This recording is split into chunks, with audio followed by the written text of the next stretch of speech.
Officer Commission to order. Pledge of Allegiance. I pledge allegiance to the flag. Republic, one nation, under God, indivisible, with liberty and justice. Take the roll call. Governor, Present. Attorney General, Here. Commissioner, Here. All right, we will go to Bank of North Dakota and BND Advisory Board. Don Morgan, board members Carl Bowenberg, Dennis Johnson, Brenda Foster, Kathleen Nessett, Christy Obenauer, Bill Price, and Jean. Mornings. Thank you all for being here. This is fun. So thank you. how are we starting this? I think I'm going to turn it over to Carl to start with some opening comments, and then we'll go around and have advisory board members introduce themselves, and then I will go into my update report that works for the commission members. It works for me. Beautiful. All right, fantastic. So thanks for letting us join you today. I've always said over my years of being on the advisory board that we should work to try to get together a few more times than what we've been able to accomplish in the past. We always intend well, and it's hard because schedules are tough, and we recognize that. But it's good to be here. And one of the reasons that it's good to be here is when I think back over the years that I've been on this board, there are certain milestones or times when you get things accomplished that you worked on for a long time. And there's a couple things that come to my mind immediately as I was thinking about this opportunity to be in front of you. And I think about the capital plan and structure document that got put in place. And that was under the leadership of the IC. Worked on it a long time. And I would suggest in visiting with the executive team at the bank, this last legislative session was probably the smoothest as it's been in the history that I served on this board. And that is because you get a plan in place. It became the roadmap of how our capital works, how it gets managed. And that was just very, very good work. And that didn't get done without your guys' support and help. And so thank you for that. The other thing that comes to mind is the smart retention and recruitment plan. I think we worked on that for about a decade. And I can think of many, many frustrating moments. Like I remember you were supported from the very beginning, but it wasn't always widely supported. And it's hard because I get the idea that you have to have the other agencies considered. But we finally got it done. And I give a lot of credit to the exec team at the bank for hanging in there and getting it to the end. Again, it's a big piece. It's a big deal. And thank you guys for your support. It matters at the bank, and I think it's going to matter for the state because we do need to keep the best, brightest people working for the best interest of North Dakota. So thank you for that. The other thing I want to mention that is currently being worked on, which is probably in the realm of big deals, is the cash management work that's being done for the state. I personally think the bank should be at the center of that. And I think there's work being done to try to make that happen. But again, it's a big deal and it's important for the state. It's important for the bank. And again, we look forward to continuing to work with you on that. I'd like to believe that we'll get to a good end. And we continue to appreciate your support and involvement with those discussions. Because again, for the bank and for the state, it's a big deal. So with that, my name is Carl Bollingberg. Served on the advisory board, I think, for maybe 21 years or so. And so I've seen a few governors come and go, and it's good to have you at the end of the table. Retired from banking, currently serve on the board of Cornerstone Bank, and I also serve on the board of the Federal Home Loan Bank of Des Moines. So here we go. Yeah. Okay, thank you for letting us meet with you. I'm Bill Price, local farmer rancher, north of Mandan. Sit on a few boards at Red Trail Energy at one time. We sold that, have a few other projects we're working on. So, and enjoy Bank of North Dakota and the team they built. Kathy. My name is Kathy Nessett. I'm from Tioga, a geologist working oil and gas, and I'm probably the newest member to the board. So thank you very much. Brenda Foster, I'm the CEO at First Western Bank and Trust. I'm located in Minot, but we do have locations in North Dakota, South Dakota, Minnesota, and now Arizona. And in addition to the advisory board, I've had the privilege of serving on the Federal Reserve Board for the last 6 years, but I truly enjoyed this one, as well as the Fed. Jean Voorhees. I live in Fargo. I have spent my career basically in manufacturing, which was not where I aimed to go, but that's how it turned out. Starting with Bobcat, and after quite a few years coming full circle, I came back to the state in 2017 to work for what turned out to be the #1 draper belt manufacturer in the world in Washington, North Dakota. And currently working mostly for nonprofit, on some nonprofit boards. And really, when I came back in 2017, I was just absolutely blown away at what was happening in the state and continues to happen, and Bank of North Dakota being a big part of it. So it's been a great experience being part of the board. Well said. I'm Christy Huber-Obenauer. I'm the president and CEO of Union State Bank, my family's bank, about 250 million in the Hazen-Beulah area where I live. I'm the 4th generation to lead our bank, and so I'm grateful for the opportunity to represent that voice here and in other places.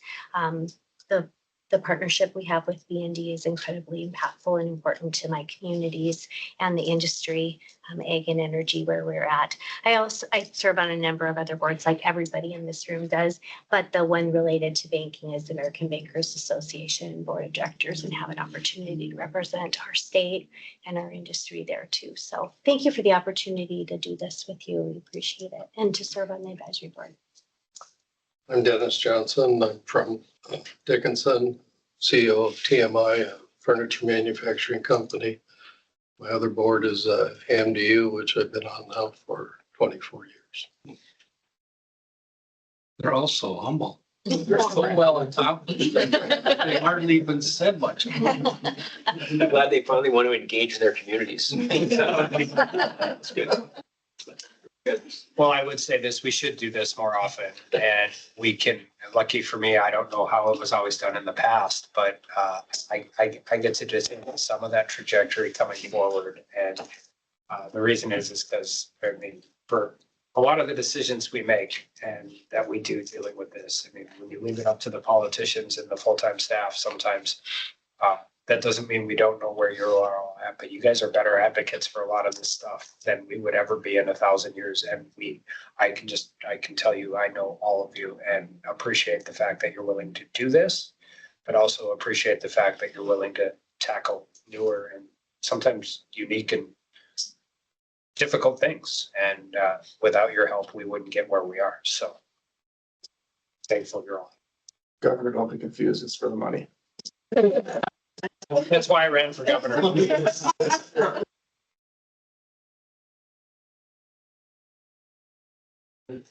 Right. Thank you. I would like to welcome you all to Bank of North Dakota. Hopefully you're receiving a very warm welcome from us. And I love the opportunity to, for my first time, to present to a joint industrial commission and advisory board meeting. I also think it's also a little bit providence that we got delayed last industrial commission meeting where we could not go over the new Vision Traction Organizer, Bank of North Dakota's new strategic plan, because now is an opportunity for me to present to this joint group, which I think that can be powerful. The advisory board members have heard it once before, so I actually like that redundancy. I also apologize for some of the redundancy, but it'll give you guys more time for input. So we are considered as running on Traction EOS now. We have embraced Traction as our strategic planning system, but also more than that, it incorporates our strategic planning down into the organization. It changes the way we have meetings. It changes the way that we set goals and manage goals. It changes our accountability chart, our organizational chart, and it ties it all together and it simplifies the complex things. We continue to operate in a more complex world, and so any simplification we can do, it is a benefit to Bank of North Dakota. You can see up here that we are through our initial vision building. We are now on the 5 foundational tools. We now have our Vision Traction Organizer, and now we are moving into the quarterly cycling, where every quarter the executive team will first look at the strategic plan, the vision traction organizer, look at accomplishments for the quarter, and then reset for the next quarter. And that's how this system now integrates into our daily lives here at the bank. So it won't be a strategic plan that we bring to you once every year or once every 2 years and ask for approval. We will be visiting with you about this every quarter. That's part of the power of traction. And, the world's really moved to a 90-day culture or even a faster culture in the corporate world. We are now moving Bank of North Dakota there. The VTO, and in your packet, I intentionally put really just it's 2 pages. It's not 52 pages. And the idea there is you can spend a lot of time writing a 52-page strategic plan with all the narrative and the beauty and the SWOT analysis and all this great narrative as long as a novel, but does it integrate within your organization? Does every staff member understand their role in it? From our history and perspective, writing those and using them is incredibly difficult because you can't get staff members, especially 180 to 90 here at the Bank of North Dakota, to be aligned with that. Don, I'm going to interrupt just a minute. In your binders is the 2-pager that Don just referenced, and then you also have the PowerPoint hand. Okay, very good. The clicker's not working. Yes. It's horrible. It's okay. I'm gonna move forward.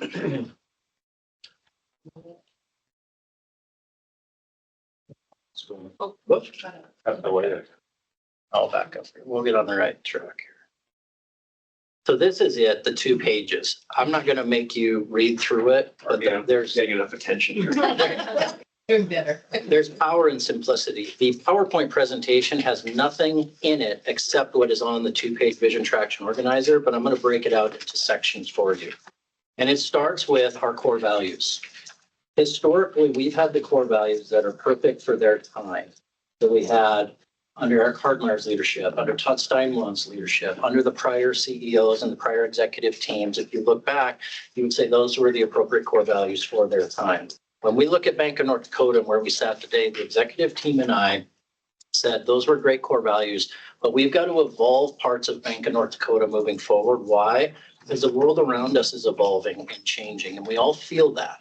And it's really sped up since 2020. It's become incredibly fast in the financial services industry. Just think fintech, think Rough Rider Coin, think a lot of other things going on out there. We said it's time to evolve. So we really worked hard to say, okay, who are we today? But more importantly, who do we want to be moving forward? And it became pretty simple. We want to be North Dakota proud, and we are. We want to have a passionate mission focus, and we do. We want to continue to engage in creative solutions, and we will. And we, at the end of the day, we always want to be there. We're the first financial responders to the state. We've proven that over the last 106 years. We want to continue to prove that and always show up with integrity and purpose. Funny enough, when we presented the VTO to all staff for their input, one of the best indicators is the response from staff. I asked them, does this resonate? Is this who we are? And I'll tell you, out of 190 people in the auditorium, there wasn't a head in there that wasn't doing this right here.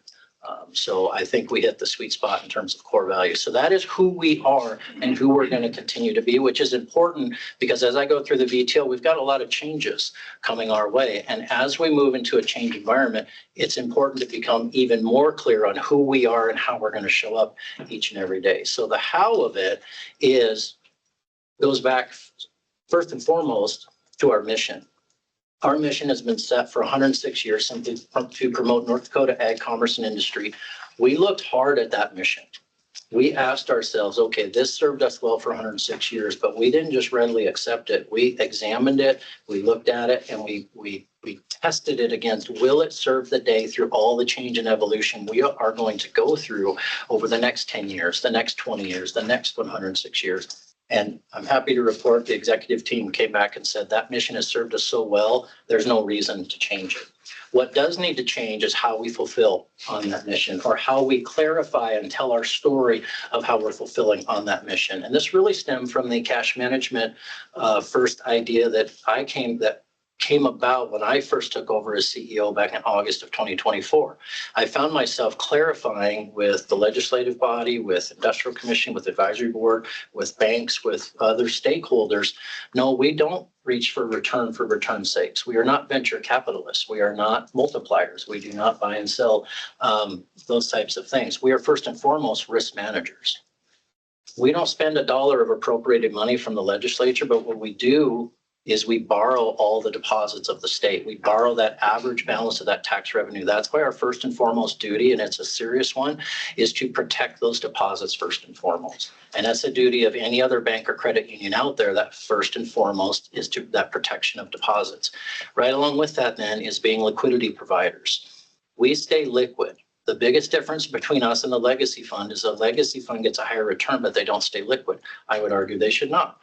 We as a bank, we have a little less return, but we are able to keep your deposits liquid. We're able to leverage them into non-liquid assets and yet keep them liquid. That's the magic of banking. That's the primary reason you own a bank, is that liquidity. There has been a time, several times in the history of the state, go back to 2015, 16, 17, oil prices tanked, stayed down for a long time. There was a special session. There was a budget crisis. We quietly let $2 billion of our securities portfolio roll off of our balance sheet. Why? To provide liquidity into the system so that all the financial transactions would still have the cash backing them. That's a big part of who we are and how we're going to continue to need to show up as we continue forward in this volatile environment. We just walked through, Justin Kringstead presented on the oil and gas industry for the advisory board here this afternoon.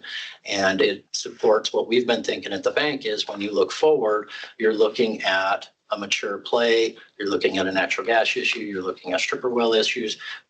Point being, short story being, when we look at the deposit funding base that we are borrowing for our growth, it looks like it has downward pressure on it. So the liquidity provision that the Bank of North Dakota needs to provide is going to be more critical than ever. Then we're growth catalysts. That's really our magic sauce where we partner with 91 financial institutions into the state. We partner to get out the capital flow. We also partner with economic development agencies. We partner with legislature. We partner and initiate the strength of the state to fulfill on whatever needs there are for the state. We're truly a growth catalyst. And then we're a return provider. Return is fourth on our stack ranking. And this is, again, as we move forward into a volatile environment, being very clear of not only who we are, but how we show up is really, really critically important, especially with announcements like Rough Rider Coin and our stepping into the fintech space with B3 for banks. As we step into these higher risk profile spaces, being very clear on how we're going to show up is very, very important. We will follow this as we move forward. Our core target 2035. So we start out with 10 years out. Then we move to 4 years out, then we move to next year, and then we move to next quarter. There's the rifle shot and the integration of our strategic plan that then ensures that we align with what we're working on this quarter, gets accomplished in the year, which takes us to our 4 year, which takes us to our 10 year. In 10 years, we want to be a $14 billion bank. We're a $10.6 billion bank now. In order to get there, when we forecast looking forward on the deposit base that's going to support that growth, barring additional white swan events like a rediscovery of something the size of the Bakken or COVID event where the Federal Reserve increased the M2 money supply by 40%, we're looking at not having the state captive deposits in order to get to a $14 billion organization. So we are looking at the opportunity that is presented to the banking industry to expand footprint in order to go diversify deposit base. The idea is to take the beauty and strength of 106 years of Bank of North Dakota and the state of North Dakota, market that outside of the state borders, get outside capital invested onto our balance sheet as a form of diversified deposits that we can then use to grow and continue to lend with our 91 financial institutions, with our economic developers, do our mission-based work, continue to be North Dakota's bank and meeting North Dakota's needs. That's in 10 years.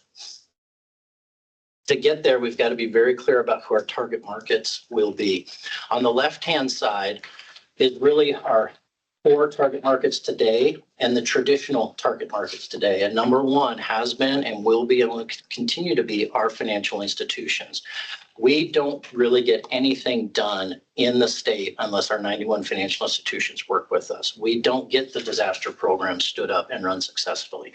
We don't put out capital to businesses and agricultural operations. We don't do the things that we do without their partnership. It is integral to who we are.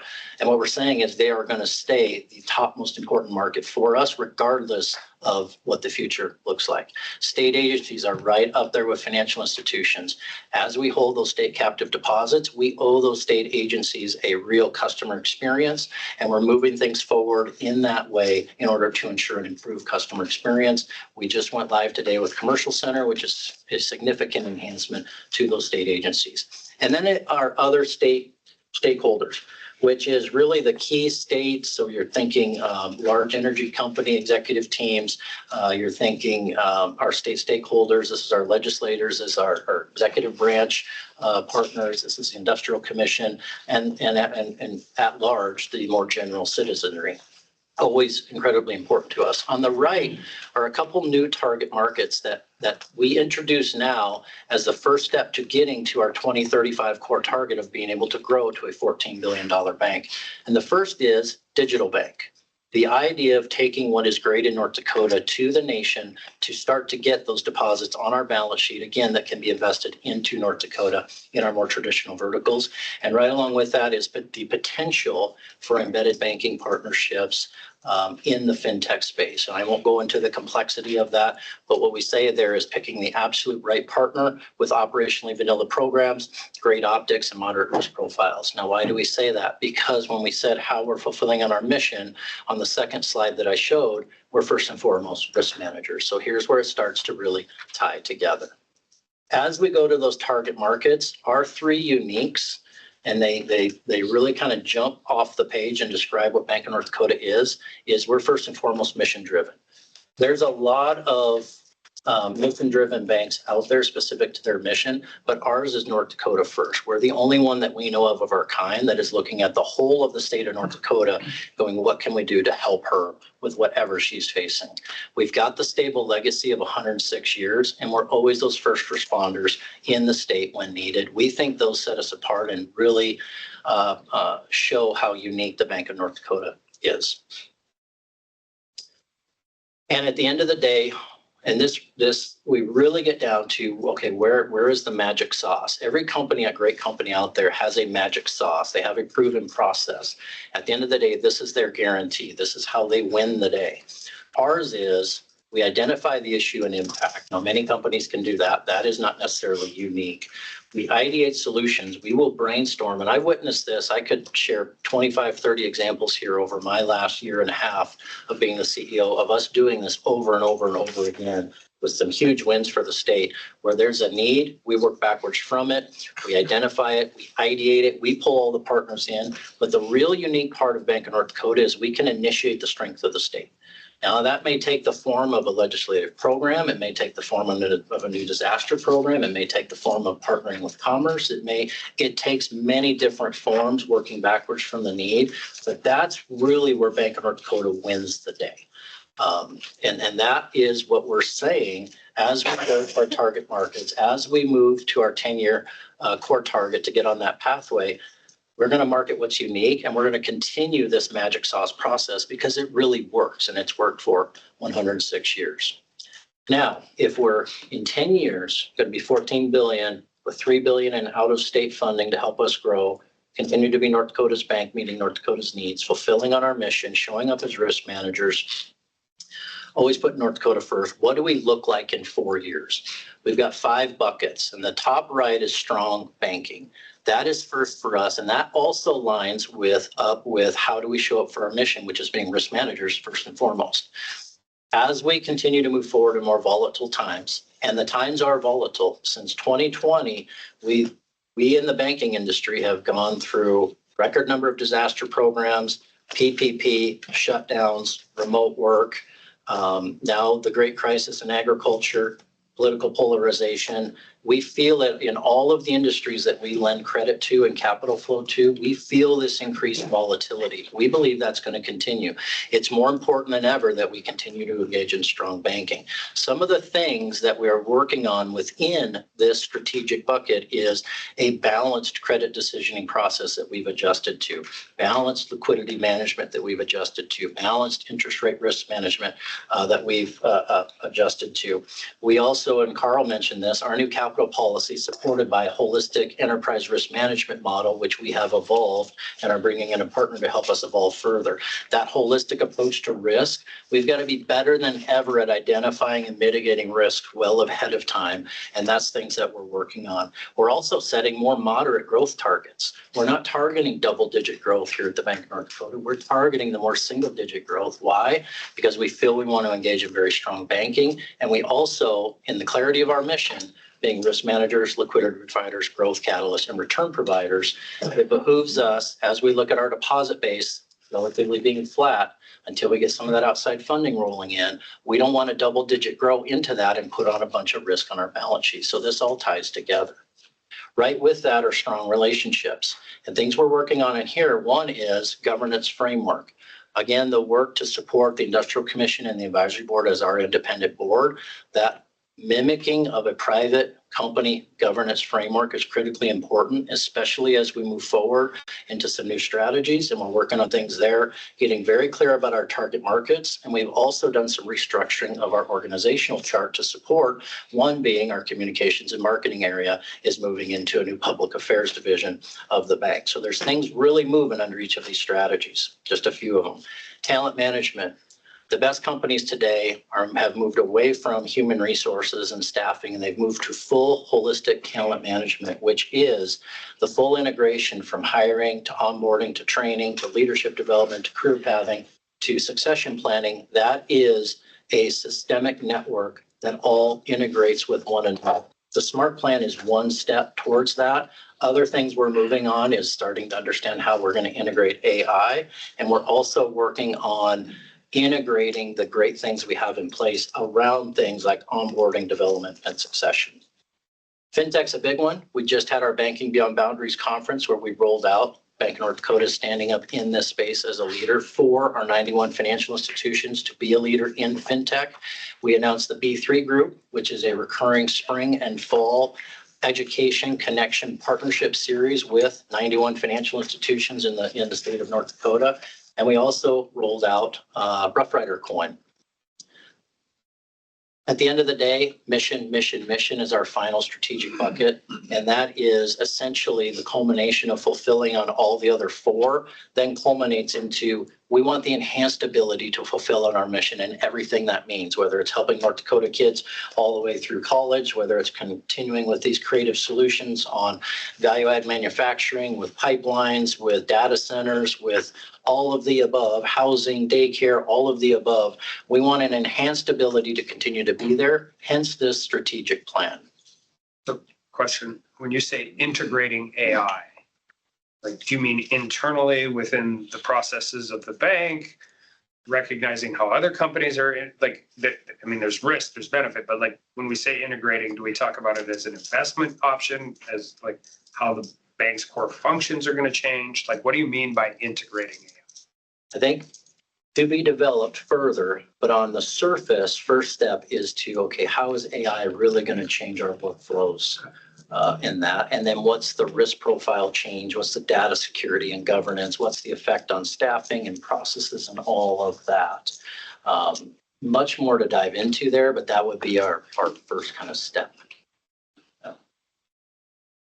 In terms of financials around the 4-year picture, now remember, we're 4 years out.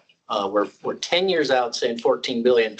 We're 4 years out in showing these numbers. So don't hold us to the actual number, hold us to the direction and the concept. The concept on the core target is we start now to build that function that can attract 3 billion in out-of-state deposits to help us grow and continue to be relevant. On the 4-year picture, a couple things I'll point out. In parentheses, we put in there instead of. We are truly looking at a forecast scenario if we look at our deposit funding base being flat to slightly decreasing with some of those Bakken things and other things we've discussed. we're saying we could either kind of shrink down to that, or we can take steps now in order to start to grow on that 4-year picture. And what we're saying now is we want to take steps to start to grow on that 4-year picture. So 11 billion does not seem like very much growth, over 10.6 billion in 4 years, but it's pretty significant when you consider you might be shrinking to 9 billion. The return is a $100 million swing. The total return is nearly 100 basis points. FinTech funding 750 million in that 4 years, and growing in our loans and our loan to deposit ratio overall, holding that steady. Another key point on this slide is this is a bit of a hockey stick. So if we're looking at going out to start to attract 3 billion in FinTech funding over a decade, we've got a lot of build out to do here. And so it will be building for 2 to 3 years, starting to attract in probably year 4, and then hockey sticking from there up to 3 billion in years 5 through 10.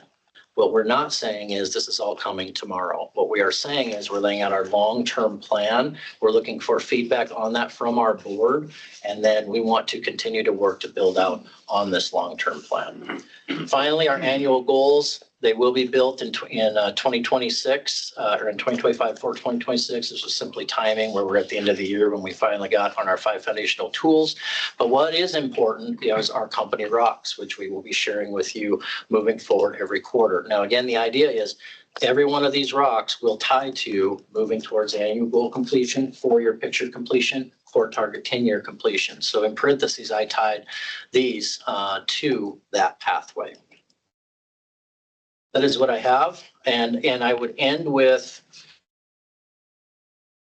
at any point in time, we are presenting this as the executive team as this is the direction we feel we need to go. But we do look for input back from you, our board of directors, advisory board and industrial commission on, we think you should not be on that pathway. We like this pathway. And this is something we'll be visiting with you about on a 90-day cadence. This is not a set it and forget it.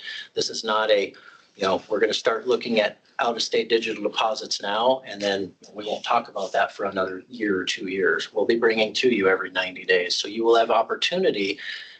And that is really critical in this day and age when it looks different every 90 days. So this VTO may shift and change in 90 days. So I'll end there. Well, I won't even mind getting an update monthly because, we look at what is perceived as all these great tools to be used in an ever evolving system here. There could be some pitfalls. There could be little things that trip us up, tie us into something. The optics may look fine. And I think you hit on something early on, which was, the sovereignty of the bank, the autonomy we have. So as we get tied into things, we got to be a little careful that we still have that firewall up.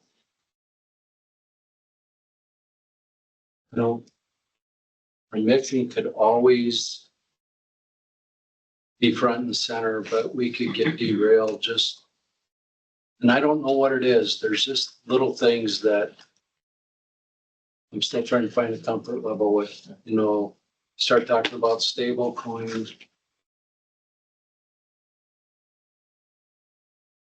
I haven't completely wrapped my head around that as to what's backing stablecoin without backing. Lots more conversation on that. Yeah. Yes. So probably do want to see some things more often, and I'm glad we're doing every 90 days, having a major thorough go through, but this is going to continue to take some time to digest it, find that absolute comfort level, because I don't want to lose what we have, because no one else in the country has what we have. So I want to protect it, make sure it's here to serve. But I appreciate the forward thinking and how do we get there? How do we use these tools? Just my thoughts.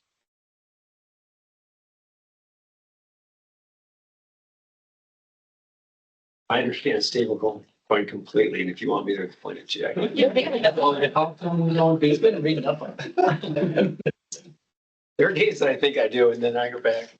Yeah, it is new to us as we go through it, but we do appreciate your leadership on it, and you've been very engaged with us on that. So.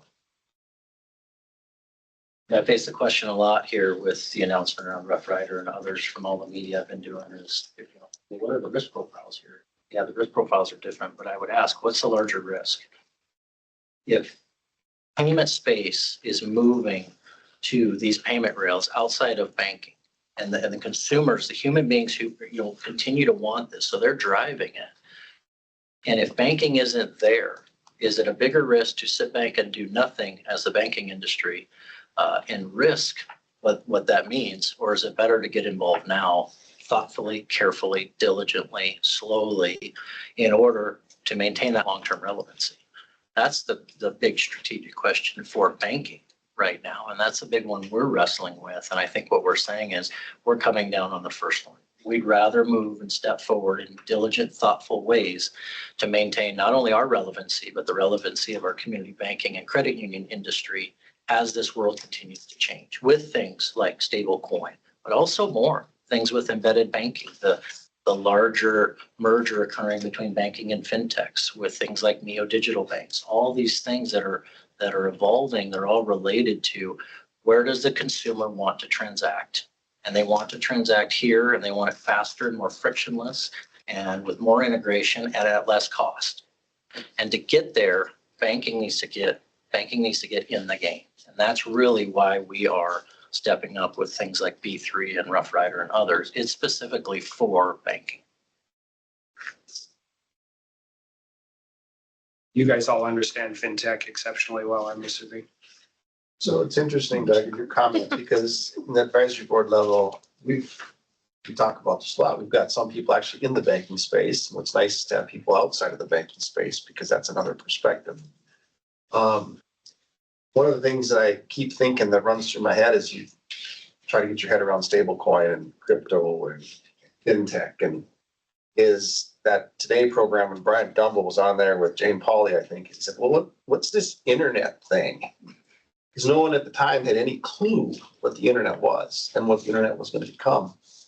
And in many respects, I think this has parallels to that the consumer is going to drive, just as Don said, a more efficient, a more frictionless way to conduct business.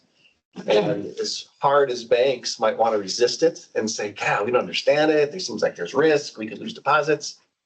Consumer, I think, is going to demand it. And if the consumer says this is where we want to go, if you're not up to speed and in a space where you can be knowledgeable and be able to have some solutions, they will pass you by. And that's where I like what B&D is doing, because one of the high priorities is educate, educate, educate. There is not a bank in this state or credit union that isn't scratching their head going, what does this all mean? And if B&D can be out in front as the leader saying, hey, we're going to help try to make this less mystifying, I think it's a great spot to be. And I would say to this point, the level of risk that needs to be taken to do that is very low. The level of risk taken to a Rough Rider coin at this point, very low. So if you can get into those spaces, be a leader, and not have to take high levels of risk, I think that's viewed pretty well. And I think the banks in the room would say, I don't want to be the one out front. And if B&D can be that, that's awesome. And I think the other thing is this just isn't about North Dakota. It's about the global market. If you look where Qatar is, one of the oil richest countries, they're going really strong with fintech. And so I think you're going to see this more of a global play, and B&D's just kind of stepping into a global play than just to stay in North Dakota. Bill, in that regard, do you know how hard it is to pass anything bipartisan in Congress right now? No, I don't mean that flippantly, let alone a brand new policy that has never existed before, Right, which right. is what the Genius Act was. Right. And the reason that happened is because this capital has been driven overseas, and this capital is not going away. It's just going to be deployed somewhere else. Sure. I said at the bank thing, and I mean this, which is weird because I can barely use an iPhone. Two things are absolutely going to be certain by the time we are all done in these positions. One, AI is going to be a part of government. That's why I asked about the integration. Is it the risk side? Is it how you're using it today? And two, the next generation of North Dakotans are going to be banking digitally. Those two things are going to happen whether we do nothing or whether we do something. So I think, but I think also the same side is what's the sweet spot of moving forward, but not also, but the accelerator stuck down to the floor so fast that we're breaking every rule of the road on the way there. And how we get there and figure out what that looks like. A balanced approach. And I like the fact that, yeah, we need to be methodical, thoughtful, careful. FinTech, I get that. And I get crypto. Crypto and stable are two different things. Stable puts us in a different league. And that's an area we got to be a little more cautious how we're proceeding, how it's perceived, and how we manage it. So, yeah, I agree. Stable is just part of the FinTech side, but FinTech is where I see us going into that we can probably really evolve. And if we do it in a very methodical manner, I think we'll be just fine. We'll benefit from it. Just a lot of stuff here that trying to balance out, thinking about, and to that point, whether it's the media or a whole group of constituents, there's a lot of questions and a lot of concern. So. Well, we appreciate how you've gone about it too, and you'll probably benefit from our needing to be brought up to speed on this too, when you consider everyone you just mentioned, because there are a lot of folks out there that aren't so sure about that either. And you know, the key thing, one of the early things you made so clear, and I've accepted this point, that they are very different things, crypto from this coin that I helped you name. I saved you. I know. Yes, you Saved me. Should be on into marketing. But anyway, we appreciate the approach that you've all taken. It's thoughtful and methodical. Yeah. Okay. Do we move on to ag disaster updates or just disaster updates?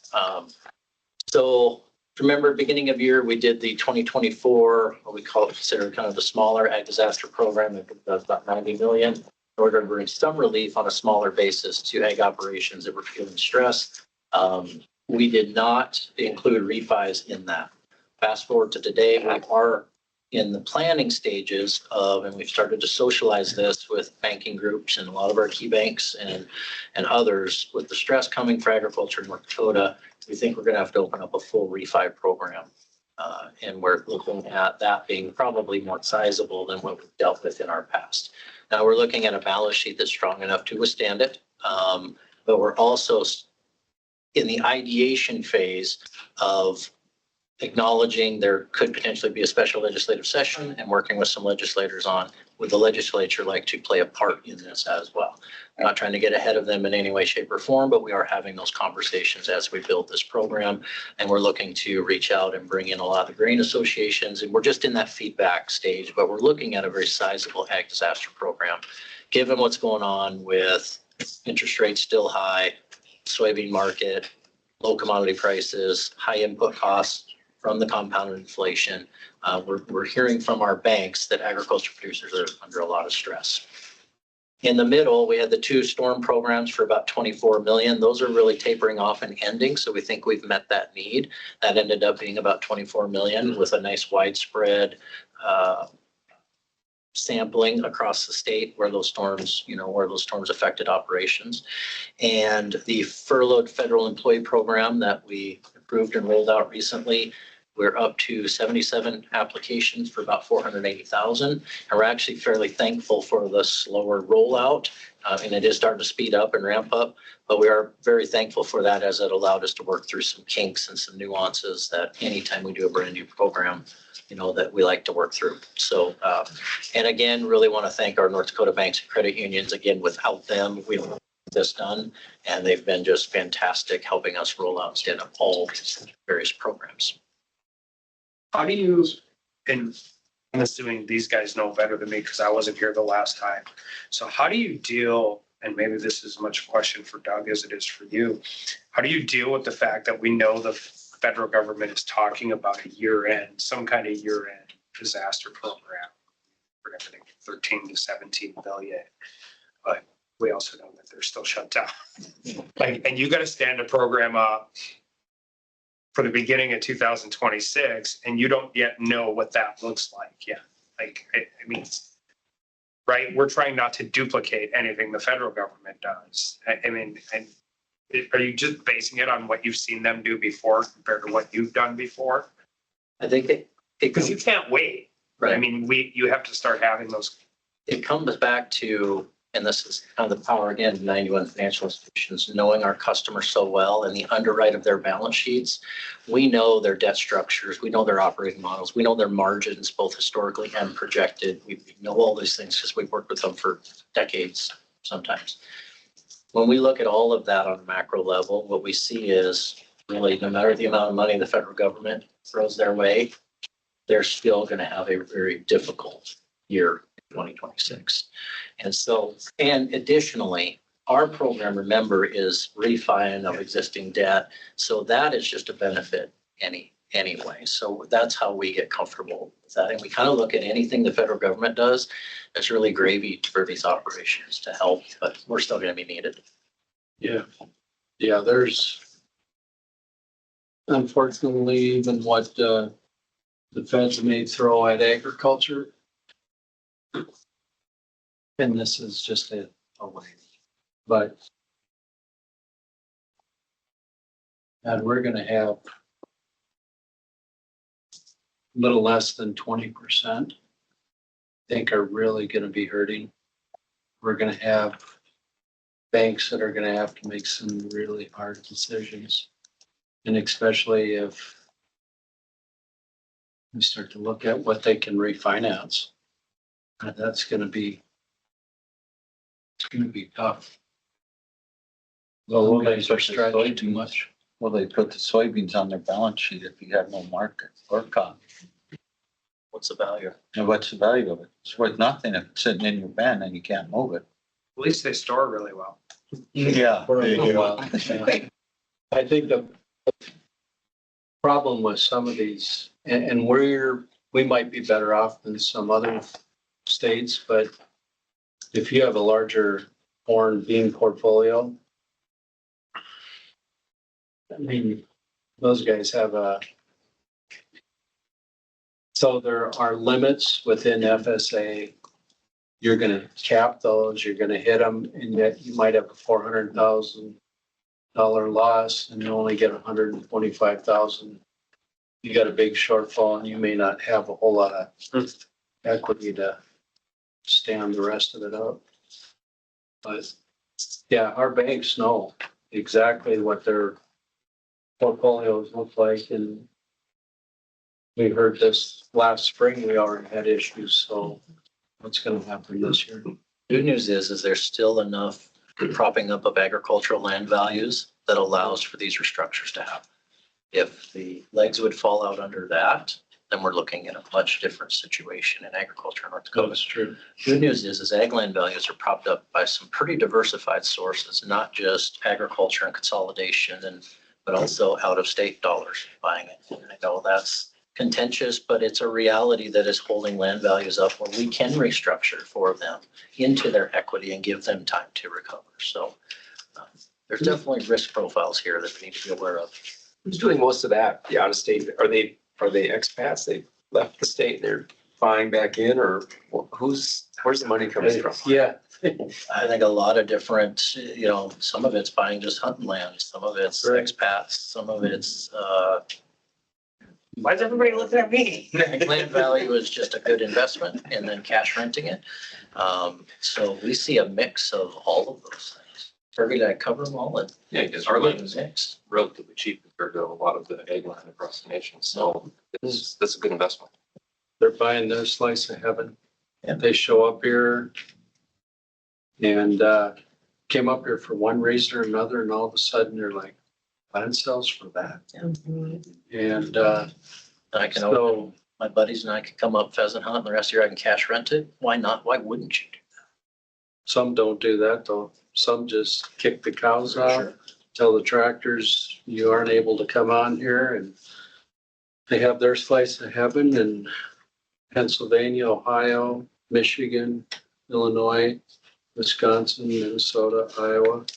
Those are some of the biggest culprits I end up dealing with farmers and ranchers and call. We're so dumb, we let people hunt for free on our land. We're all- And your governor who wants to increase access, thanks.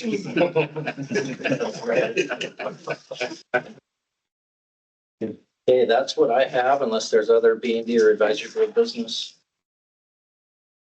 Just the non-confidential minutes are behind tab 2, Uh, and then you can go into. We have to approve them or just be aware of them? All right. You do have to approve. Oh, you're up. All right. Governor, I move that under the authority of the North Dakota Century Code, section 6-09-35, 44-04-18.4, 44-04-19.2, and 54-17.5. 06, the Industrial Commission entered into an executive session for the purpose of Bank of North Dakota confidential business and a lignite research program confidentiality request. Second. Discussion? Roll call. Attorney General, Yes. Commissioner, Yes. Governor. Yes. The commission is meeting in executive session pursuant to NDCC 60935, 4404 18.4, 4404 19.2 to consider those items listed on the agenda under the Bank of North Dakota confidential business. Only commission members, their staff, commission staff, and the Bank of North Dakota staff will participate in the executive session. After the Bank of North Dakota executive session, the commission is meeting in executive session pursuant to 4404 18.4, 4404 19.2, and 5417.506 to consider a lignite research program applicant confidentiality request. Only commission members, their staff, commission staffs, and Department of Mineral Resources staff will participate in that portion of executive session. Any formal action taken by the commission will occur after it reconvenes in open session. I remind the commission members and those present in executive session that the discussion must be limited to the announced purposes. The executive session is anticipated to last approximately 30 minutes and will begin at 2:24 p.m.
We gotta wait for Commissioner Bowe.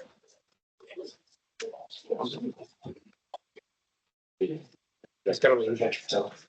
Yeah. Hey. Yes. Very good. So I don't know if that. Well, we got 3 less orders for DMR, so that helps. To be able to. I was trying to eat my way through this meeting today. You know,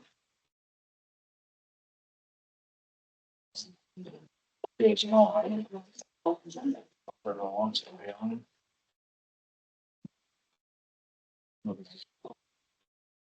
Choose. Fine. You're right. That's it. It's yours.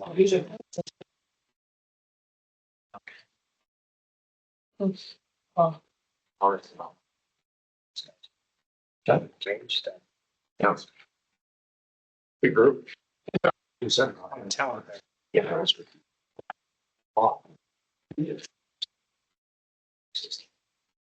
You missed it. Got Got a question for you. I had to get appropriately. You've got consensus.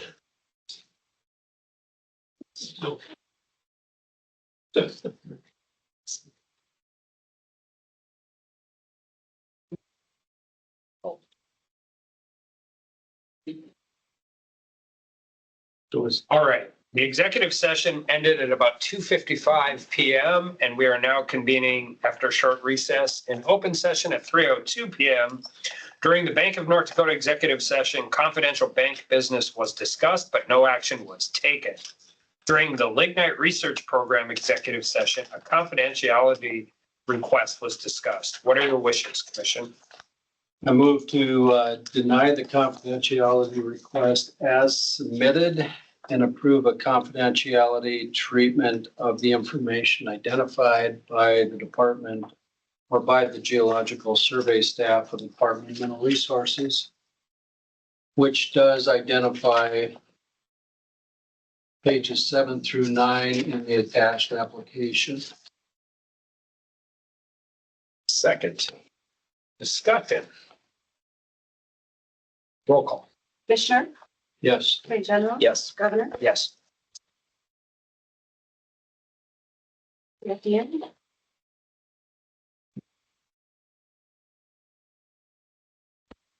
Deanne online? There she is. There she is. Hi, Deanne, you're up. Your Good background. afternoon. All right. Well, I almost didn't have to have any loans, but I have the city of Mandan. This is going to be the last of the lead service line money. They are requesting $4,491,000 to replace 58 known lead service lines, and then they've got 4,481 unknown lead service lines that they're in the process of determining if those are lead or if they are other, and they'll replace the lead ones as they determine what those are. And this loan is eligible for $2,964,000 of loan forgiveness, so it'll be a net loan of $1,526,000.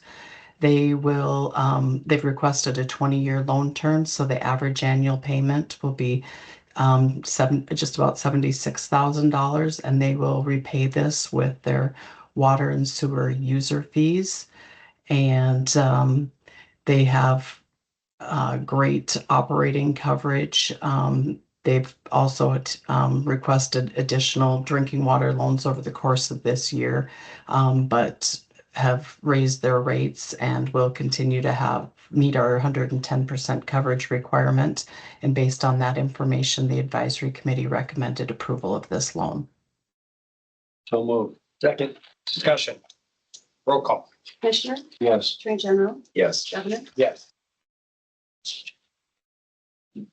The next item is a resolution under the State Revolving Fund Program. This is a reimbursement resolution. We put this in place as a vehicle to help us make sure that we meet the spend down requirements when we do issue state revolving fund bonds. We anticipate that we will be issuing bonds probably sometime mid to late 2026. And so we are anticipating up to $120 million for the Clean Water Program. And I actually used the same resolution that we'd used when we, in anticipation of the bonds that we issued in 2024. So there's a $10 million placeholder in there for drinking water and requesting your approval of that resolution. So move. Second, discussion. Roll call. Commissioner, Yes. Attorney General, Yes. Governor. Yes. And then the last item is just a report on our bond sale. We had a bond sale on October 1st under our capital financing program.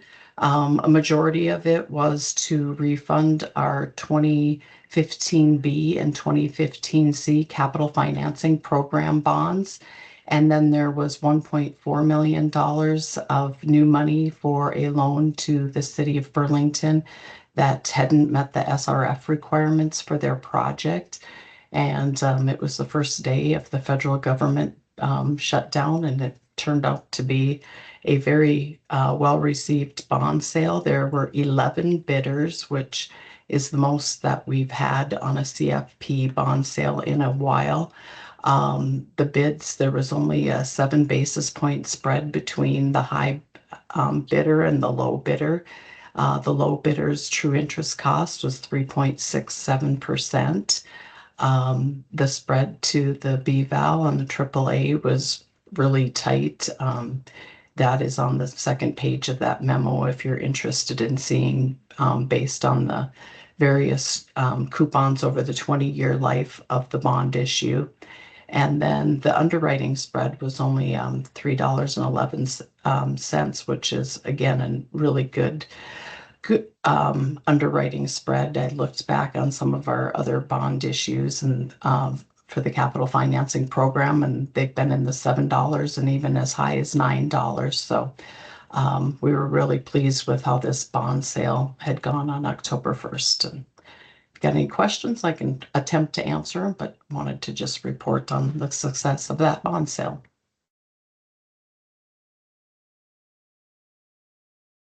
And that's all I have today. Thank you. Thank you. Nathan and Mark. Good afternoon. Good afternoon. Case 31357. So we have 3 on here. Actually, okay, both in discussion. And so we'll start with that one. Mark has 3 to go through, and then I have a little bit of other business. And good deal.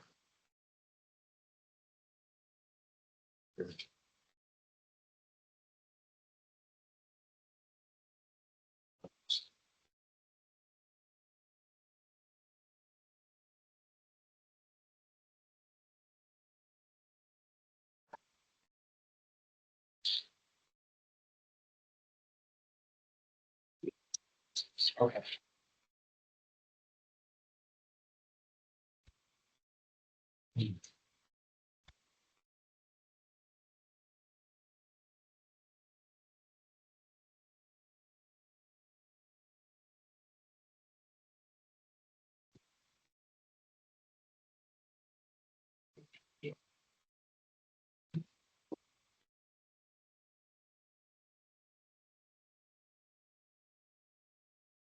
This is, There's a delay.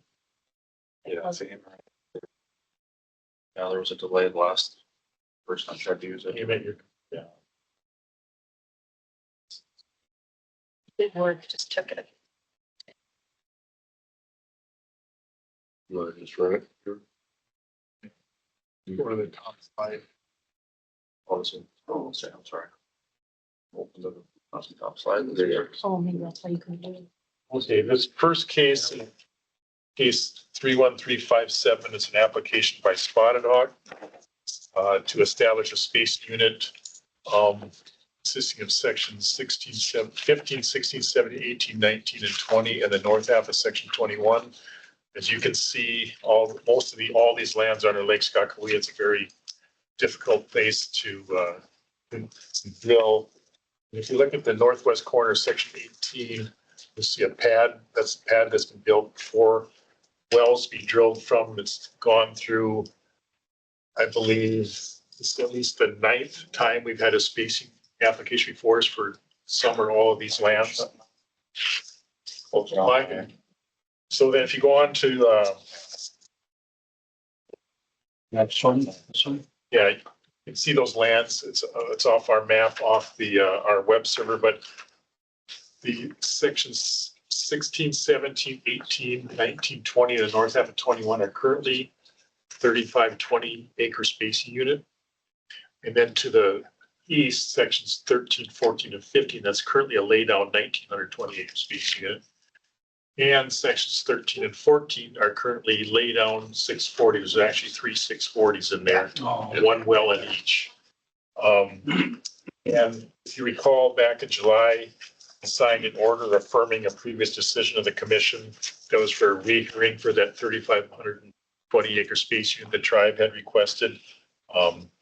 They did not appear at that hearing and signed an order reaffirming the previous order.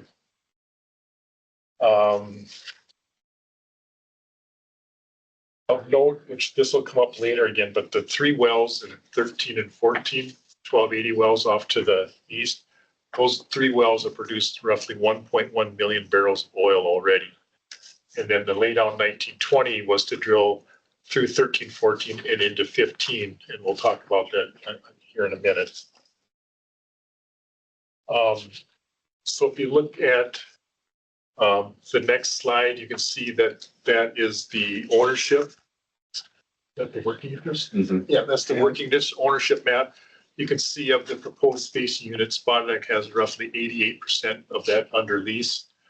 And if you look at the next slide, you'll see that that acres they have under lease is almost all tribal. There's just a little bit of and allotted acreage up in section 18. And then on the next slide, sorry, yep.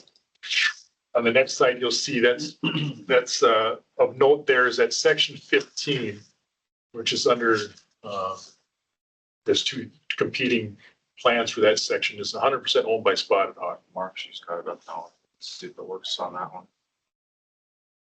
When you say competing interest, It's the next slide. Cord appeared in opposition to this matter, and they want to drill the laydown 1920 that currently exists. It's into 15 from Into the 15 from the east, and so we'll get into that why we don't think that protects correlative rights. could I ask a question then, Mark, before you go to that? Yep. If that was a 1920 that was approved, why didn't they start it and do it? Well, Cord acquired QP's interest here back in probably 2014 or 15, and they've had several acquisitions since then, and that was brought up at the hearing, and they testified that they just have had a lot going on, and it wasn't as high a priority as some other projects they had going on. And that was the rationale for not developing it thus far. They did develop the spacing unit right to the north of it. Yeah, I saw They that. recently drilled 3 wells up there. It was 3. Yeah. But they didn't move down and develop this one at this time. So their plans are to develop it in the future. I'm not exactly sure when that would be. It hasn't been developed this far.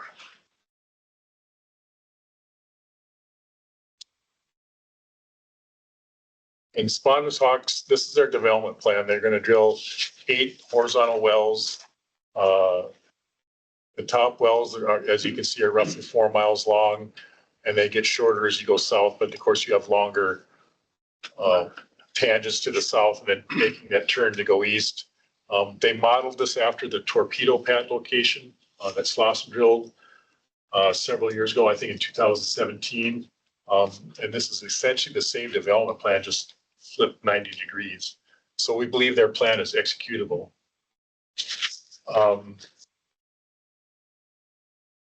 What geoownership? So when court testified, they were asked, you know, if it's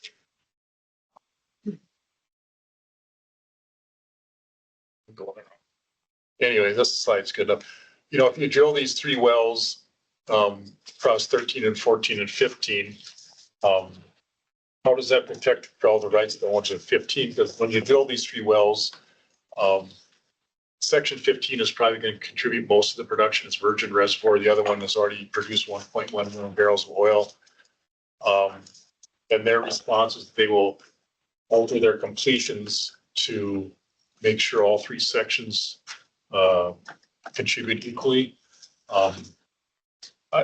We don't think that's a reasonable expectation given the 1.1 million barrels that have been produced.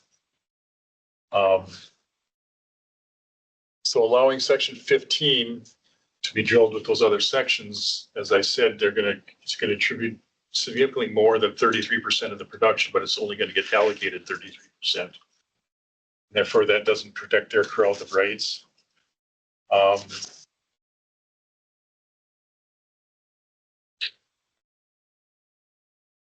Devon also appeared in opposition. They have 467 net acres in section 18. Their preference is to go back to this and lay down, if this could be developed from a different pad other than where it is in section 13, Spotted Hawk agrees this is the best development plan for this acreage. But they can't get a surface location in section 13, and they have been denied at least 3 times by the tribes to do a survey in section 13 to see if they could find a pad. There's significant cultural resources in section 13, burial sites, things like that. So they've been denied permission to survey that to see if they could find a site. So this was actually proposed by Spotted Hawk at one time in one of the previous iterations of spacing in this area. And if you drill those wells from section 13, as you see when you get down to the south side of 19, you're drilling 2 miles before you even get into your spacing unit.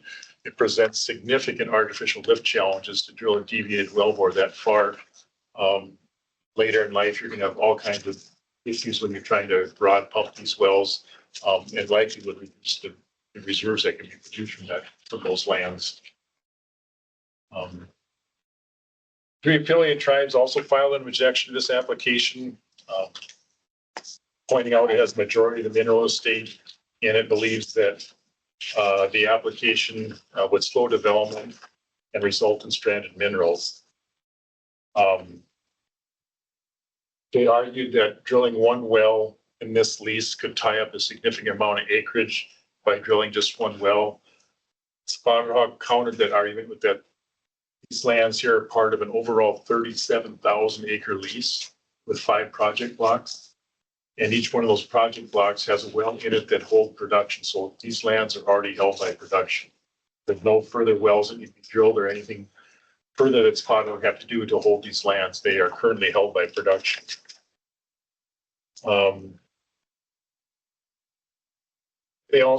The tribe also argued that the commission lacks jurisdiction to enter a spacing order here. They argued that the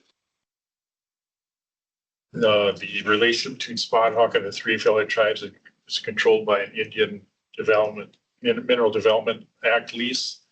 And that lease does allow the commission to enter spacing orders in certain instances, but those have not been met.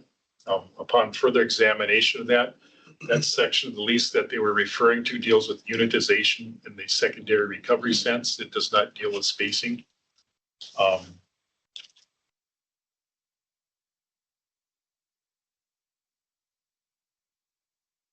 And the order also points out that this was actually quite stunning when I did the research. Order number 4 issued by the commission in 1954 dealt with spacing on the Fort Berthold Indian Reservation. So we've been establishing spacing units on the reservation since 1954, and we've established thousands of spacing units since. The BLM has also recognized the commission's authority to establish spacing units. So we feel that you have the authority to issue this order and establish the spacing units. We also point out in the order that the commission's authority to issue spacing orders cannot be governed by a private lease. That's right. I move it. Second. Discussion. So let me get this straight.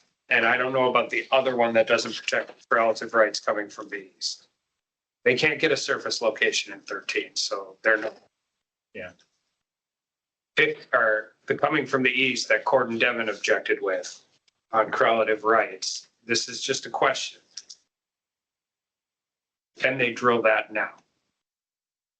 Like, could they drill it?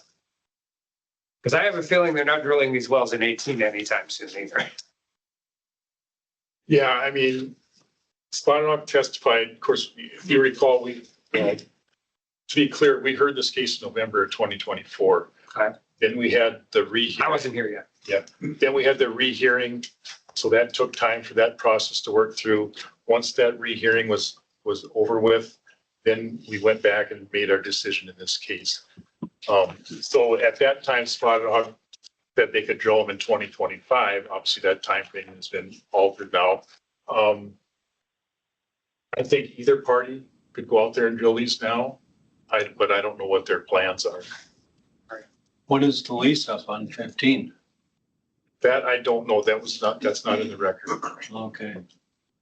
Well, There might be actually, it is in the record. It's It's HBG. Oh, it is already, okay. Where's the? I didn't see anything. Maybe I missed it. Was it because it's all one unit? Well, the lease that covers these lands is part of a 37,000 acre lease. So it's protected. Yeah, and it's held by production by other wells on that lease. Roll call. Commissioner, Yes. Attorney General. Yes. Governor. Yes. Such as it is.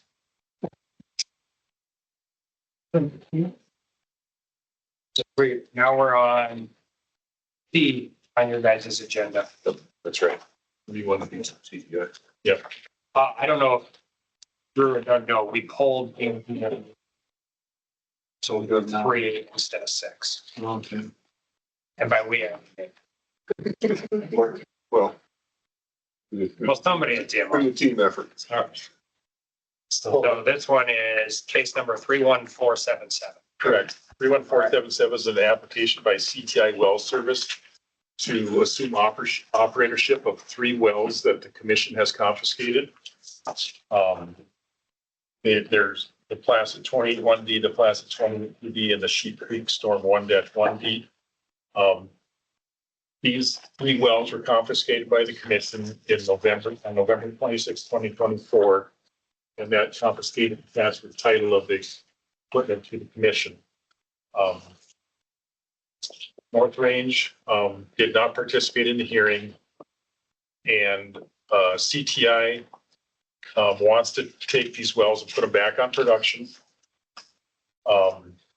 They have secured 100% of the leases, and they have executed surface agreements with the surface owners. So therefore, and they're also aware, since these wells are abandoned, they're aware that the commission cannot transfer them to a new operator without them putting up a full cost plugging reclamation bond. They're aware of that. The bond amount in the order, there's 2 of the wells would be bonded at $340,000 and the other well would be bonded at $2. So we think this is we'd rather see these wells put back on production than plugged. And so we're recommending you sign an order approving the transfer of the wells from North Range to CPI. Second discussion. Commissioner, Yes. Attorney General. Yes. Governor. Yes. And now order F. F on our agenda, 31976. This is a default order. It involves 5 wells operated by Rocky Top Energy LLC. All the wells are abandoned. They were subject to a complaint. They were subject to an administrative consent agreement, and they failed to honor the consent agreement. The Rocky Top failed to participate in the proceedings. Therefore, they're in default. There's a civil penalty of $327,000, 473 for the abandonment of the 5 wells. But there's 2 separate counts I want to point out. There's a count 6 and a count 7 in that complaint. Count 6 dealt with failure to report a spill. The commission became aware of a spill on one of their wells, and we could not get hold of Rocky Top. They were non-responsive. The spill was running off location, so the commission, through its authority, hired a contractor to go out there and stop the spill, stop it from spreading. Rocky Top never reported the spill, and they never responded with appropriate resources to clean it up. So count 6, we're recommending count 6 and 7 each $406,250 fine for each. The total for all 3 is $1,139,937. Cost to the commission would be $1,789.78. Are they here at all? They still have wells in the state, but they are basically non-responsive. What do we do with that? Well, eventually, we may be back for you confiscating some wells. All right, I prefer to do it before there's another smoke. Yeah. No, I'm serious. I like, okay. Yeah, it Second. Discussion. You were gonna say something? I was just saying, it's rare, but on occasion, we do have to use the commission's authority through our officer fund to pay for these things. It is rare, but it is quite egregious when we have to do that. Roll call. Commissioner, Yes. Attorney General. Yes. Governor. Yes. Other business. Yep, a couple other things. Oil and Gas Division rulemaking hearings were conducted last week. Bismarck session had comments from the NDPC, no comments in Dickinson or Minot. Williston had a couple individuals comment. The public comment is currently open until October 31st, and we'll take all those comments into consideration and make the appropriate changes and be back in front of the commission in November with those. Earlier, I sent the executive summary of the North Dakota activity and production levels out. I won't go through all of those, but production is slightly above revenue forecast at 1.15 million barrels a day. And the North Dakota revenue price for August was at 58.08, just a little bit under revenue forecast. So nothing to be alarmed at yet. Development incentive well that took effect July 1st. The DMR received its first 2 applications, and the technical team reviewed that, and certification of those is pending for the tax department statutes. Deputy director position, we finalized the job description and plan on posting that then in the coming couple of days. That will be out there, and then from the geological survey, the critical minerals drilling programs, roughly 50% complete. So there's been about 25 cores, wells drilled and cores drilled and taken, and work has begun on critical minerals.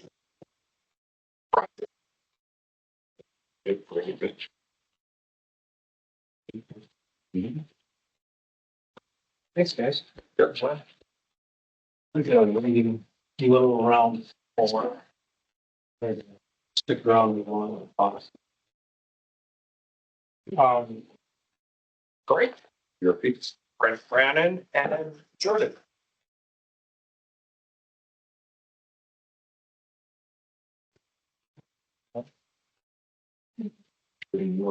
Yeah. That sounds good.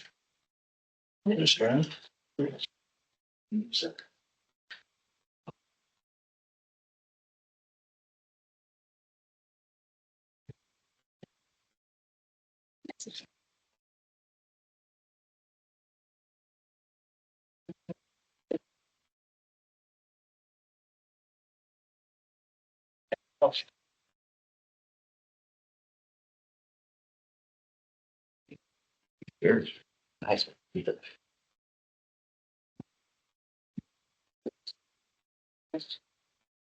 The commissioners, to begin with, as far as the oil and gas research fund, and the money real briefly. We have, see uncommitted balance right now of 7.6 million, and we also, I'll just say that, just to be brief here, we came into the biennium with, more than 3 million in uncommitted funds in the oil and gas research fund. And money's of course already begun to flow from the oil and gas taxes, but just looking, so for this biennium, of course, the funding, you have the 17, and so they could have started the slideshow for this.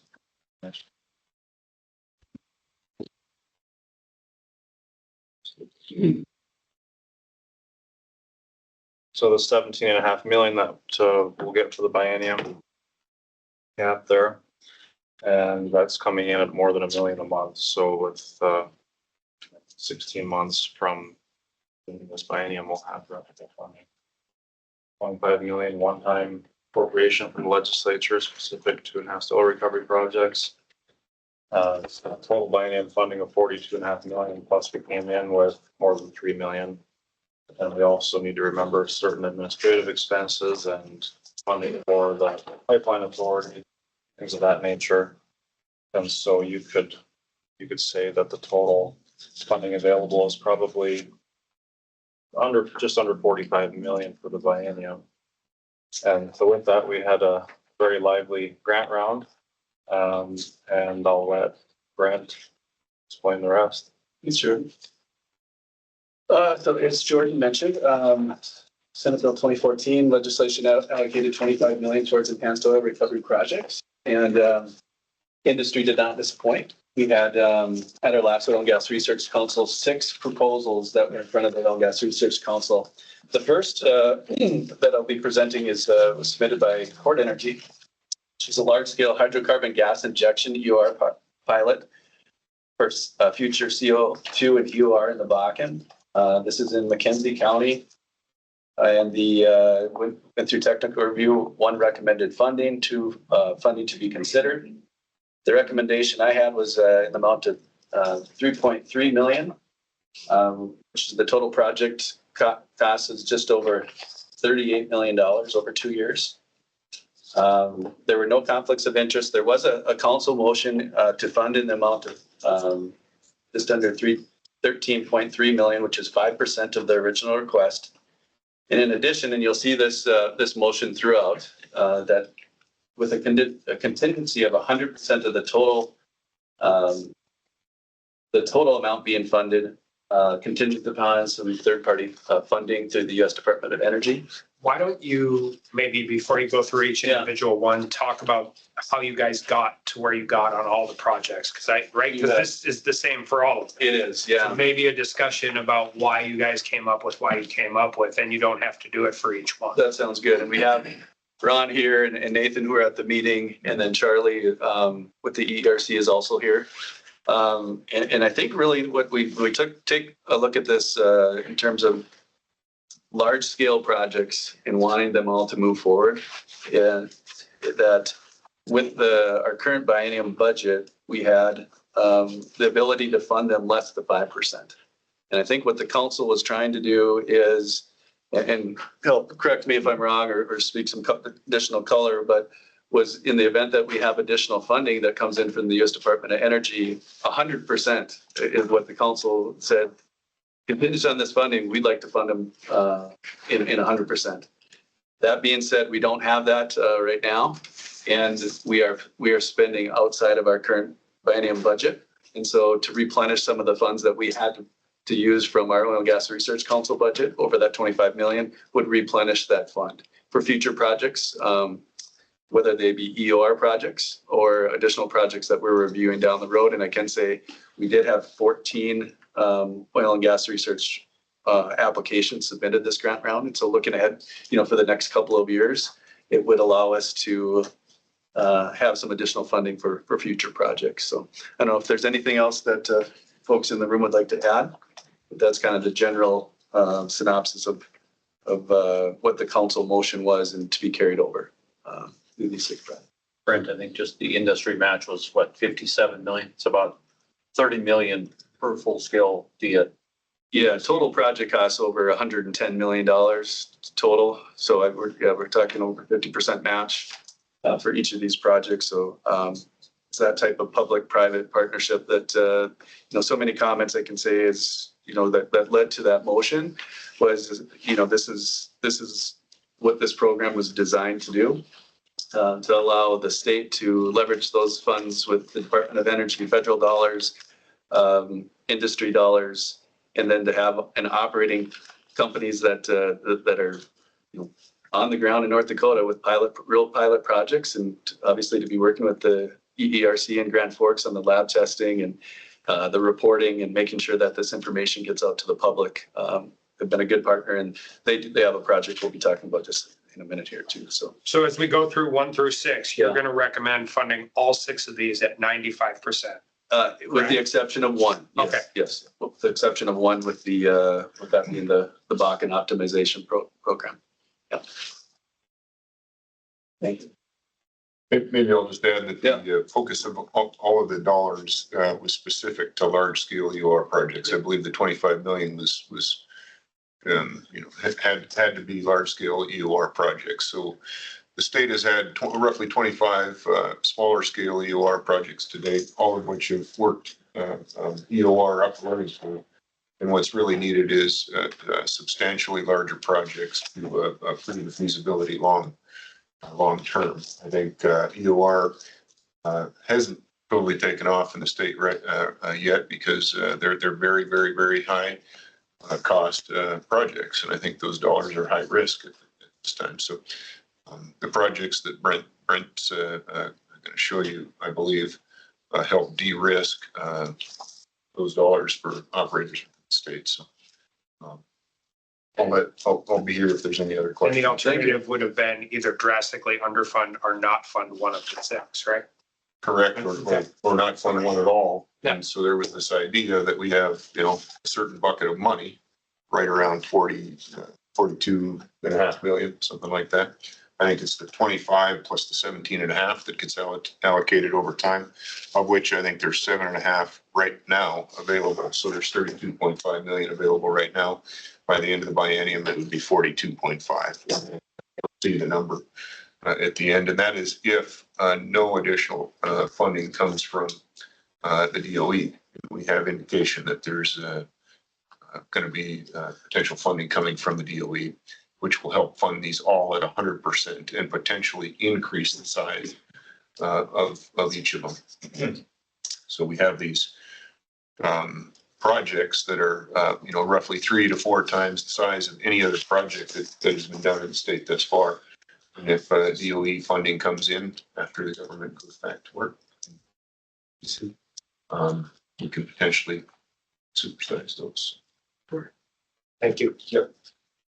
So with that, kind of leaving off where I left off, the vote was 6-0 in favor, with one absent and not voting on this core EOR pilot. So move. Second. Discussion. Roll call. Commissioner? Yes. Attorney General? Yes. Governor? Yes. Thank you. So the second proposal submitted by the EERC in Grand Forks, Bakken Optimization 5.0. Sorensen was there to present a request for $6 million. Project costs over $12 million over 2 years. And then this is that project. It's an expansion of we're on 5.0. So the fifth iteration of the Bakken consortium of operating companies looking at what are the key issues in the Williston Basin? What are things that we can do to share knowledge as an operating company and industry? And so, again, state of North Dakota, the U.S. Department of Energy, operating companies, looking to aim to deploy capital towards enhanced oil recovery over the next couple of years. 3 technical reviewers, 2 recommended funding with 1 funding to be considered. I recommended funding in the amount of $4 million. The council motioned to fund in the amount of $5 million, which is approximately 17% less than the original request. The vote was 6-0 in favor, with 1 absent and not voting. So move. Second. Discussion. Roll call. Mayor, Yes. Attorney General, Yes. Governor, Yes. Thank you. The next proposal was submitted by Devin. Brad Musgrove was the principal investigator. The proposal entitled Surfactant-Based EOR Pilot Testing Program. The request was for over $1.5 million. Total project cost $3.7 million over 2 years. This is another project, enhanced oil recovery, looking at using surfactants, a chemistry project allowing different types of fluids to be analyzed. And then again, looking at scalability and for the broader scope of the Bakken. Technical reviewers, 1 fund, 2 funding to be considered. Recommended amount of $1.535 million with no conflicts. The council motion was congruent with the recommendation, 5% less than the original request, with 100% total contingent. The vote was 6-0 with 1 absent not voting. So move. Second. Discussion. Roll call. Commissioner, Yeah. Attorney General, Yes. Governor, Yes. The next proposal was submitted by Cobra Oil and Gas. Kyle Gardner was at the meeting to present enhanced oil recovery and advanced completion design for tight carbonate reservoirs in western North Dakota. This project is between Burke County, Williams County, and Divide County, right along the corridor of the Dakota Gasification Pipeline and Kinder Morgan gas plant. Strategically, I should say, just strategically located. This project was reviewed by our technical review team. 1 do not fund, 1 fund, and 1 funding to be considered.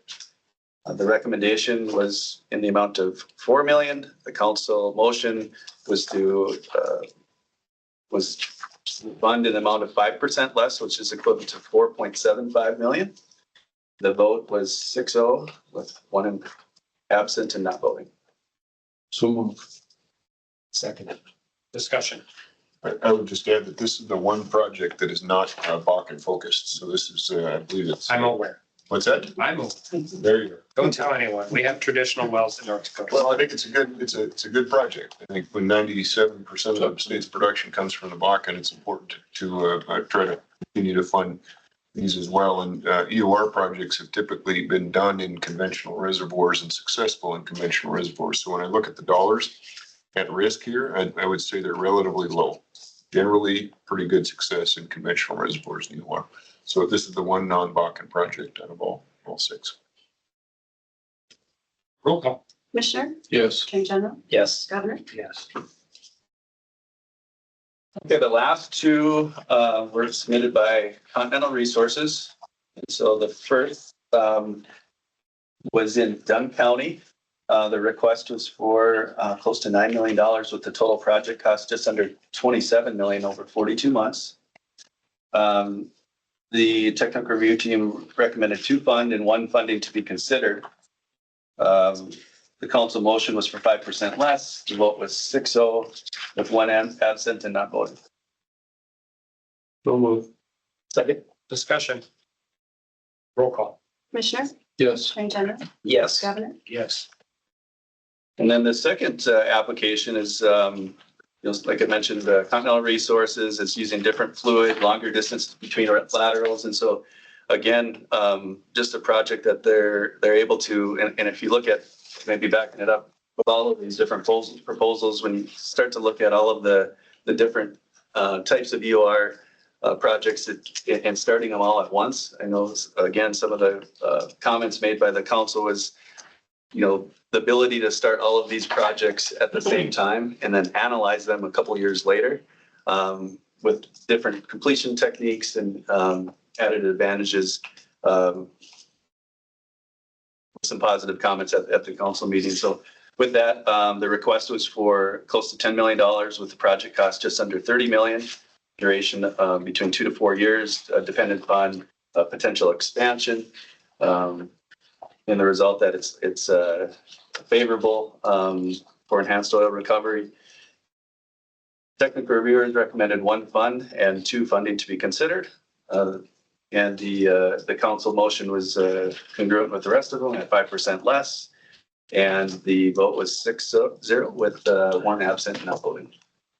Well, second. Discussing.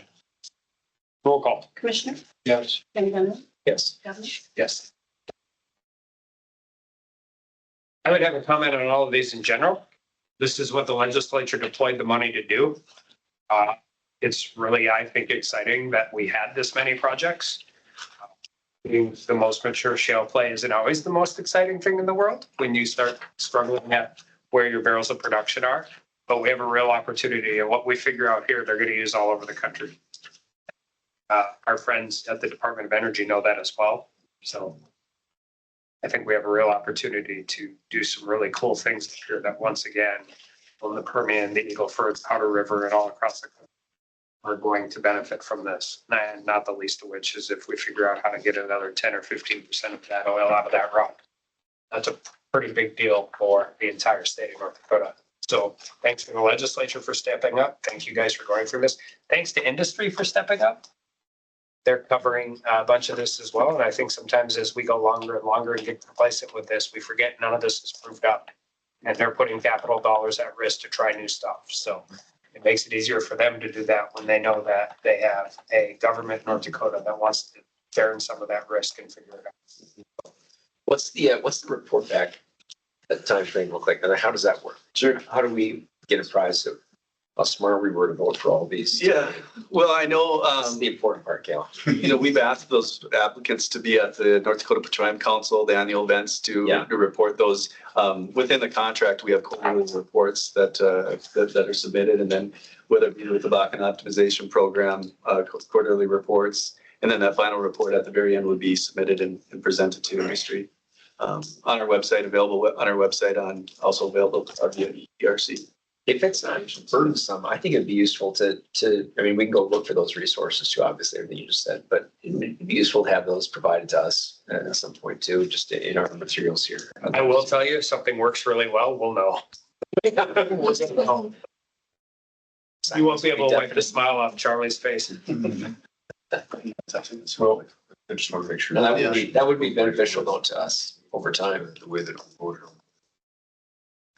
Okay. Does that make sense? Yeah. One other item. Exactly. This was exactly the wording. Okay, thank you. We do have a verbatim or close to verbatim motion. We may have, we want to bring that into a vote, or if that was something that was, So it's a contingent on the federal funding. Well, that was attached to every one of our. Yeah. Was it? Okay. Yeah. Okay. It's on, it's every one of our Okay, I motions. didn't see that. Yeah. That's already covered. that's no other business other than our next scheduled grant round is June 1st. And we'll be waiting to hear back once the from the Department of Energy for those contingencies and then working through those contracts. I'm circle back that one last time. It really would be beneficial down the road to get like a formal, or does that be long? Just the materials we can read through them. I'd be curious to ask questions about how all that went and what was working, what didn't as well, what's next steps. It's helpful to us as regulators. By the time the dollars are deployed, we probably have in the range of 1.5 to 3 years to really start to learn what the results are. There's certain ones that are going to be quicker, like the surfactant test. Some of the BPOP work that could be quicker. But the large scale, the 4 big large scale projects, the Cobra, the 2 Continentals, and the Cord, we're probably looking at 1.5 years. But I think a report where they're at operationally would say. That'd be great. Yeah. If I'm reelected, it would be great for me. If I'm not, my successor, I'm sure will be curious to know as well. Yeah. We've got 2 more votes to take before the commissioner has to catch an airplane. So. These are best 4 votes? Yeah. Thank you. Thank you. Two under renewable Oh, correct. All right. Use your best fast talking vice chair. Sure. But renewable,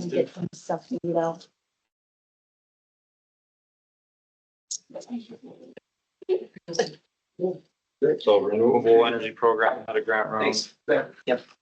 And you see the uncommitted funds in the renewable energy fund right now is just over 2.5 million. And there will be, of course, the biennium funding is 3 million. This 2.5 includes some funding, of course, already from this current biennium, but almost 500,000 a month. So that's the short story. There's so the two projects that we have that both requested $500,000.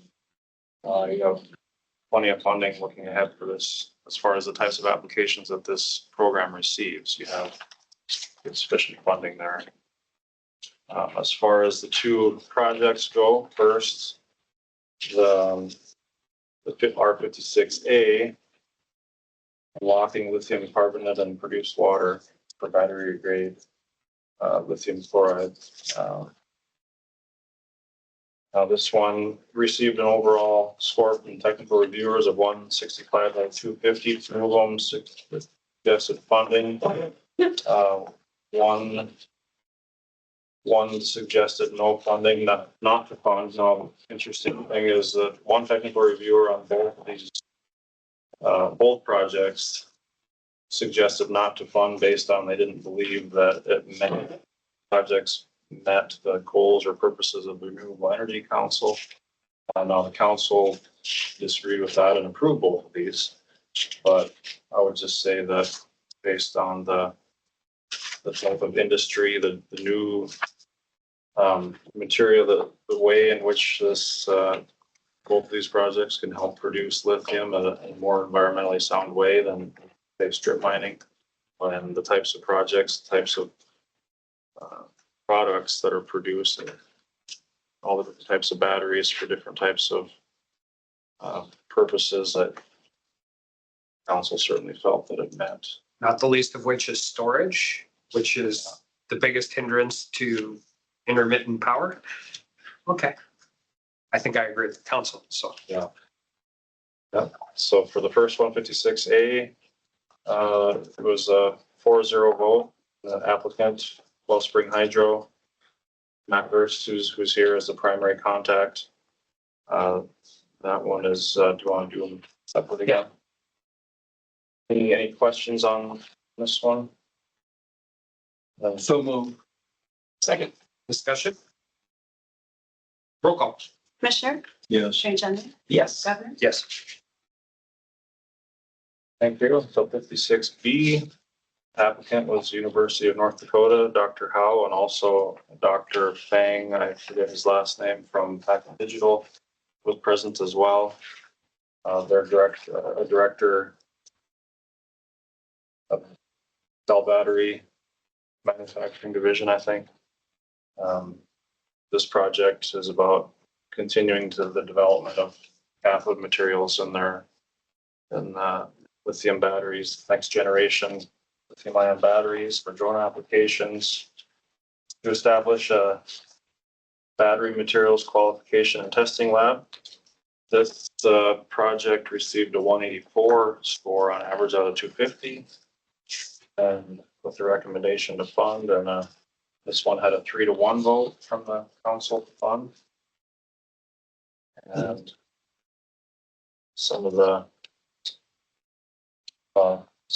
comments were positive and overall in terms of it being a good project and the ability to again establish a whole new industry in the state. Really, one reviewer wished that the lab would be established at UND or NDSU, but they have had communications with universities, but as far as Packet Digital, but They've got a great facility over there. Have you ever seen that? Yeah, it's I nice. heard you were there. Yep, I toured it, the whole thing. It's great. Yeah.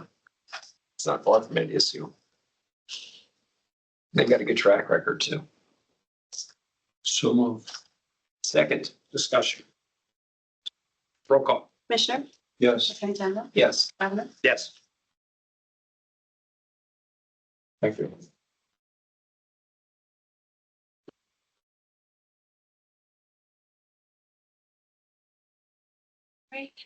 Minutes. 22, yeah. Just one set of minutes for your consideration of July 30th, 2025. So moved. Second. Roll call. Commissioner, Yes. Attorney General. Yes. Governor. Yes. And then the final item on the agenda is the consideration of approval of the North Dakota 1 annual bonus. This is a bonus that is established in policy and is a formula-based bonus, 20% based on the gain sharing outcome fiscal year 2025. And 10% of the bonus is based on achievement of goals set forth in the strategic plan. So you have in your materials, my recommendation for Vance Taylor's bonus for the fiscal year 2025. So moved. Second. Discussion? They had a good year. Takes a lot to manage that plant just right. Appreciate his expertise. Yeah. Bonus is structured and you have it and they have met or exceeded, I think, everything we've asked or anybody would ask of them. So their work stayed no. Roll call. Commissioner, Yes. Attorney General, Yes. Governor. Yes. No other business from the admin office. Next regular meeting is Tuesday, November 25th at 9 a.m. and we're going to get the commissioner on time on his plane. All right. Thank you. Morning.